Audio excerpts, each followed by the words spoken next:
Check up muna natin si Kuya San. Ha? Galing ikaw? Chicken? Saan gulay? Lasang sabon. Lasang sabon. Alam nyo ba na malaking bagay sa mga misis na kahit ipa-massage nyo sila, ipa-treatment nyo sila ng buhok. Kasi kadalasan sa mga nanay, nandun yung guilt feeling na, ay sayang naman, sayang naman.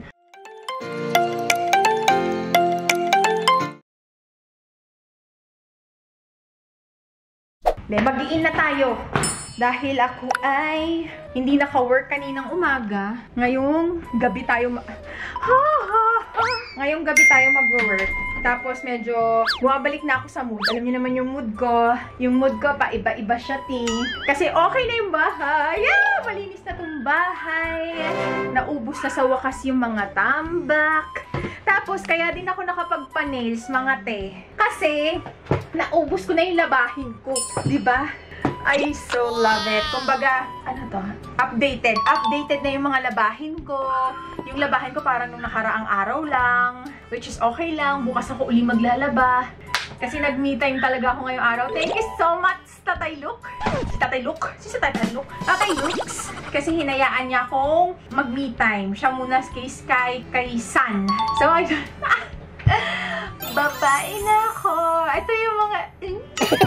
So, may mga asawa dyan. Lalo na kung yung asawa nyo naman. Pero feeling ko minsan, lang din yan. Yung mga misis nyo, yung simple-simple lang. Kala nyo lang yan. Pero, hindi naman kailangan magpa-nail art sila. Pero, alam nyo ba na malaking bagay sa mga misis na kahit ipa-massage nyo sila, ipa-treatment nyo sila ng buhok. Kasi kadalasan sa mga nanay, nandun yung guilt feeling na, ay sayang naman, pangkain na lang namin sana, ipang papakulay ko pa, lalo na kung yung misis nyo, makikita nyo may mga puting buhok na rin. Minsan sinasabi niya lang yan, okay lang, kasi baka minsan nahihiya siya, kasi syempre, kadalasan diba lalaki yung kumikita, baka minsan nahihiya lang siya magsabi na gusto ko sana magpakulay, gusto ko sana magpa-treatment, kasi medyo patay na yung hair ko, gusto ko sana magpa-manicure, kahit naman hindi yung ganito, kasi hindi naman din lahat ng babae gusto ganito. Marami din sa babae, simple lang. Gusto nila magpalinis lang ng kuko. Pero yung simple things na hindi sila yung magne-nail cutter, yung ibang tao yung gagawa para sa kanila, nakaupo lang sila, pa-foots pa nyo sila, kung may mga kalyo-kalyo na, alam nyo, matutuwa yung misis nyo. Kaya kung may nanonood man na Mr. Jan or Mrs. I got you, nakakasama nyo nanonood yung mister nyo, i-treat nyo din. Kasi kung pagod kayo sa work, hindi ko sinasabing mas nakakapagod, pero nakakapagod din mag-maintain ng bahay, magluto, mag-alaga ng anak. Alam nyo yun, kayo nakikita nyo lang kasi syempre magko-commute kayo or magdadrive kayo papunta sa trabaho nyo, kayo yung nagpro-provide, naggaano ng pera. Pero kung wala yung mga misis na stay-at-home mom na maglilinis, nako, ano itsura ng bahay ninyo yan? Saka hindi ka makakain ng masasarap na ulam. So, i-treat nyo lang yung misis nyo. Bye! Amen! Gana-gana! Hallelujah! Hallelujah! So, ayun lang. Basta ang saya-saya ko kasi wala na yung puting buhok ko. Pag nakikita ko talaga, yun talaga yung nakakapagpalungkot sa akin na parang, hala, itsura ko. So, ayun. Ang saya-saya ko talaga. Pero merong guilt. Pero mga lang, 20%. Kasi inisip ko, wala, sayang, dapat binili na lang ng bigas. Pero alam niyo yun, inisip ko nga mas makakapag-vlog ako ng happy ako. Pag, alam niyo yun, if you look good, you feel good. So sabi ko, sige, bigay ko na sa sarili ko to. Alam, umiyak si San. Mamaya na lang, umiiyak na yung anak ko. Rinig nyo, ayaw na kasi pumasok. Yung mga, wait lang, tapusin ko lang to, San, wait lang. Mga previous vlogs na nakakatuwa naman kahit panis na, yun yung first ever Easter egg hunting. So, thank you sa mga homeowners dito sa subdivision namin kasi, alam niyo yun, kahit ang liit lang nitong subdivision, onti lang yung mga tao, nag-effort sila. Ayaw niyo daw pasok. Nag-effort sila na magkaroon ng Easter egg hunting yung mga bata, kaya nag-enjoy sila. So, insert ko na lang yung video nila dito para meron naman tayo mapanood dahil nagwawala na si San. San! San! Nasa gulong! Nasa gulong! Patingin! Patingin! Patingin ako, egg mo!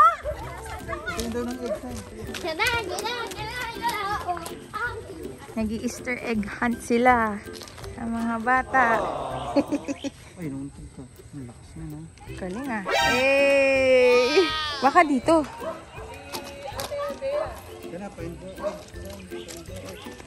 Wala eh. Saan? Mamaya ulo ng cobra. Yung ulo ng cobra. Alitang. Hindi naman egg yan. Dali ko dali. Alam yung kay San. 1.5. Hala. Sabi find egg. Hindi. Pangarap niya yun eh. Ayun yung pangarap niya. Yan yung hinahunting ni San. Egg lang. Egg. Mamaya sakay tayo dun. O, dali na.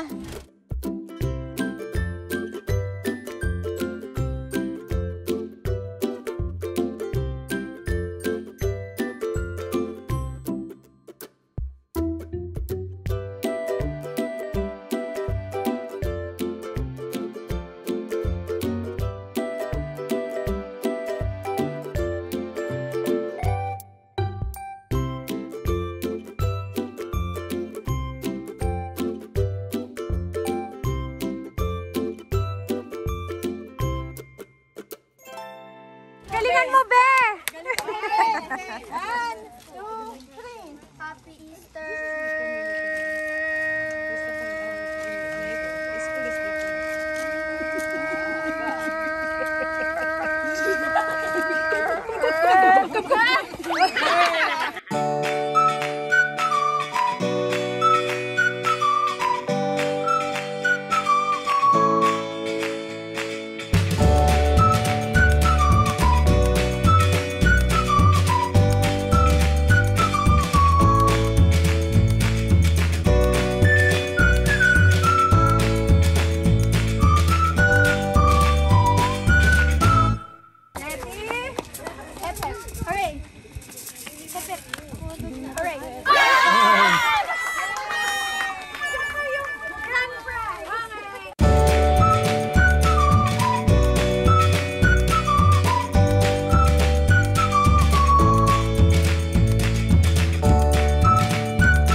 Oo, broken po yun, kuya.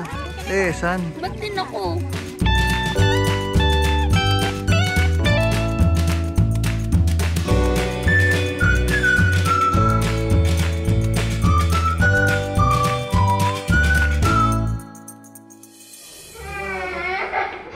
Ayan.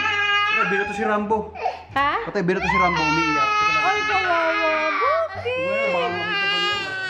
Oh, hindi na. Anong pinato mo lang? Wala na si... Oh. Aligo na. Wala na stick. Uubos na, oh. Huwag ganun, ha? Next time, San, ha? Sleepy ka na, no? Kasi nintay niya ako. Yun lang problema dito. Habang gupit ako, nagpapa-treatment, nag-iintay siya dun sa salon, naantok siya. Idlip lang ang nagawa niya, hindi katulad nung pag nakadede siya, tagal-tagal lang tulog niya.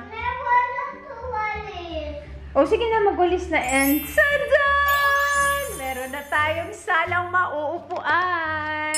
May kalat lang dyan, pero konti-konting kalat lang yan ni Sansan. Yan, at lagi niyang pinagtitripan tong robot vacuum na sobrang lifesaver. Binili ko yan nung nasa tiyan ko pa si San eh. Ay, I'm starting to charge. Isa yan sa mga best purchases na hindi ko pagsisisihan nung nakaka-LL pa. Nung nakakaluwag-luwag pa tayo. Kasi maganda siya. Binili ko siya kasi dati nandito sa loob lahat ng aso. Tapos yung bungangan niya malaki. Tsaka yung lagayan ng dumi malaki. Makukuha niya yung mga, tawag dito? Balahibo ng aso. Pero yun nga, si Nuggets nasa labas na lang kasi hindi talaga sila pwede magsama ni Quick. Kasi nag-shed si Nuggets. Tapos ito, diba, home commissary na natin to. Hindi po pwedeng may aso na naglalagas kasi syempre, hindi natin pwede isaalang-alang yung food safety. So, ayun. Aries Loves, may sala na dito sa taas. Tapos ito yung mga nilabhan ko. Natupi na siya kaagad. Thank you kay Nanay Lucy. So, si Nanay Lucy, ang taga-tupi. Ako ang taga-laba. Kaya hindi ako naiipunan ng tupiin. So, pag natupi na yan ni Nanay Lucy, ibabalik ko na lang yan sa drawer namin. And then, okay na. Tapos ayan, dito naman yung study area nila Sky. Tapos kung makikita nyo yung computer, nilabas ko na siya. Pinamana ko na siya kay Sky. Okay na yun, pagtsagaan ko muna yung laptop. Naka-aircon naman, hindi naman na siya talagang ang tawag dyan, nag-overheat. Sa teacher, ayun, tapos kanina. Opo, sana lang si San din maisingit ni teacher kasi yung nakuha kong tutor, fully book siya hanggang gabi. Tapos na-amaze ako kasi merong tinuturuan si teacher na 3 years old. Nagbabasa na ganyan. Tapos kanina pina-assess ko, pwede na daw si San. Kasi nakakaintindi, sumasagot na. Kaya sabi ko, ay teacher, sana masingit nyo si San kahit 1 hour lang. Para kahit paano na i-introduce na sa kanya. Kasi ako, Iris Labs, aaminin ko, ang hirap nung ako yung nagturo kay Sky. Mahirap siya in the sense na umiinit yung ulo ko minsan. Hindi minsan, madalas. So, kaya buti na lang, thank you Lord, nakahanap ako ng malapit na mag-tutor. Tapos teacher din talaga si Teacher M. Thank you, Teacher M. Shout out kay Teacher M. Taga dito din yung si Teacher M sa amin. So, meron din siyang summer class. I-enroll ko si San tsaka si Sky para happy sila.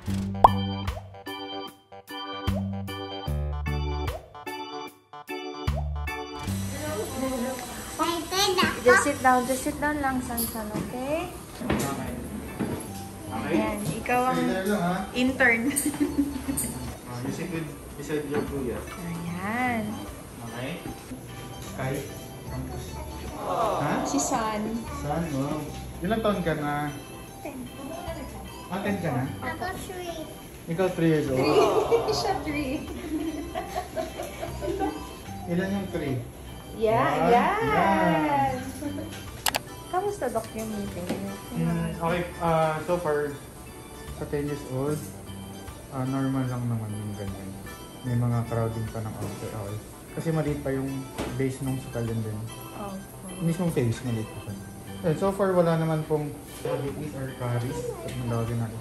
Aside from this one.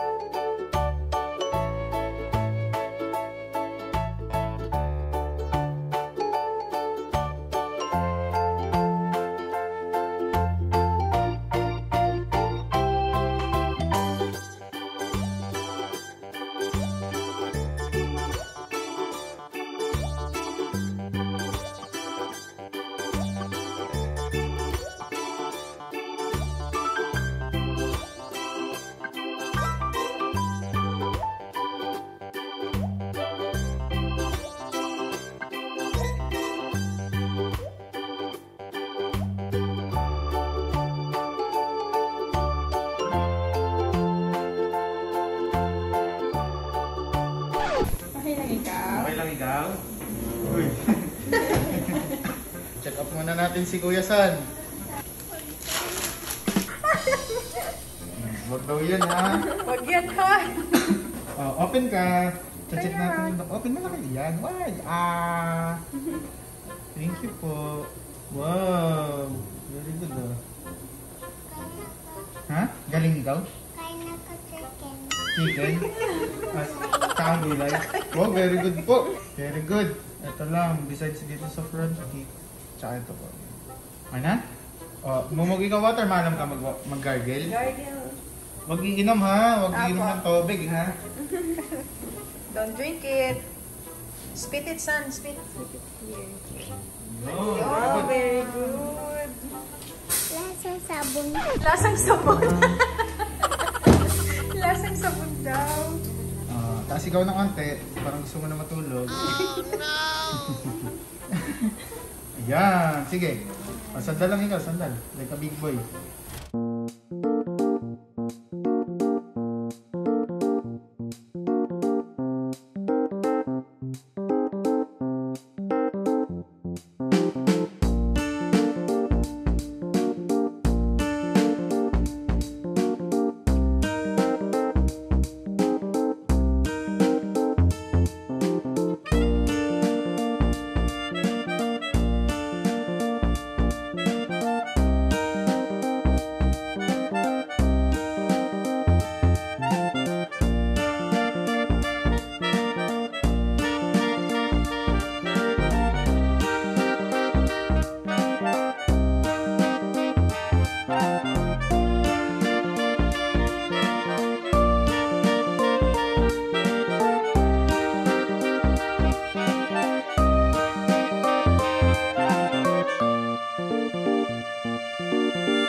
Yun lang muna yung vlog ko, tsaka yung mga previous mga back vlogs ng mga nakakailan, ha? Bukas na lang uli ako mag-vlog kasi ano na ako, mag-work na ako. Work. Tarat. Halika na, San, maligo ka muna. Paliguan ko muna si San para tuloy-tuloy na. So, that's it, Hanse! So, yun lang, guys. Thank you so much for watching today's vlog. See you! Bye! Ang ganda ng nails ko. Ano ba?